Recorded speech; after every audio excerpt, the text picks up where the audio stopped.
c'est la journée du patrimoine, donc forcément, c'est les ouvrages militaires, en plus la ligne Maginot, c'est connu en Lorraine.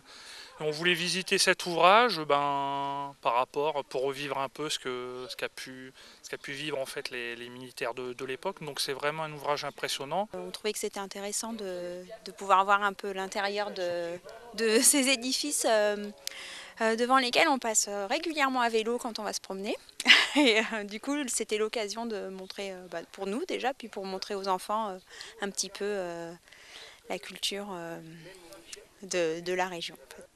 De nombreux visiteurs ont profité des journées du patrimoine pour visiter l'ouvrage du Galgenberg. Une visite qui les a emmenés à plus de 40 mètres sous terre, dans un dédale de galerie de 1400 mètres. Grâce au guide du groupement des associations de la ligne Maginot de Cattenom, c'est une véritable résurrection qui s'opère pour celui qu'on appelle le gardien de la Moselle. Pourquoi le gardien de la Moselle? Parce qu'il avait une tourelle de 135 comme artillerie. Avec cette tourelle, il pouvait arroser donc toute la zone, disons déjà notamment rive gauche de la Moselle dans son giron. Et c'était le gardien de la Moselle parce que c'était un groupement d'artillerie de forteresse. C'est-à-dire il y avait un commandement d'artillerie qui commandait l'artillerie de Maetriche, qui donne donc côté ouest, et ça commandait aussi Cobenbusch, l'artillerie de Cobenbusch, plus bien sûr l'artillerie du Galgenberg. Ouvrage construit à partir de 1931, le Galgenberg ne subira pas d'attaque massive, mais effectuera des tirs en direction de l'ennemi. À l'intérieur, c'est une véritable auto-entreprise qui papillonne puisqu'il fallait gérer la sécurité des entrées, l'approvisionnement en munitions et la vie quotidienne des combattants. Rien ne manquait à l'intérieur puisqu'il y avait un service de cuisine, un service de poste, ainsi que des lits, des douches et des latrines en nombre suffisant, mais que ce soit en 1940 ou aujourd'hui, ce qui compte le plus dans l'ouvrage, c'est l'électricité. Les ouvrages étaient alimentés en haute tension par des câbles enterrés, à partir de transformateurs bétonnés qui se trouvaient à environ une dizaine de kilomètres d'ici.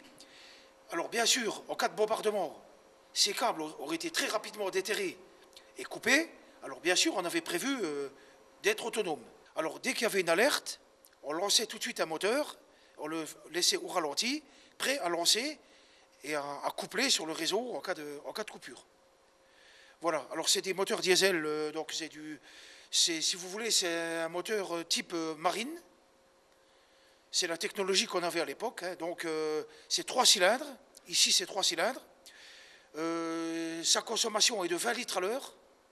Merveille de technologie à l'époque, l'ouvrage passionne les membres de l'association qui continuent à le restaurer câble par câble et à le bichonner pierre par pierre. Grâce aux journées du patrimoine, leur travail permet d'entretenir la curiosité génération après génération, visite après visite. Je voulais le voir, je l'ai vu une fois, mais il y avait tellement de monde et je n'ai pas vu tout ce que j'ai vu aujourd'hui. Là, c'était beaucoup mieux et il est bien. Je ne pensais pas qu'il était aussi grand que ça.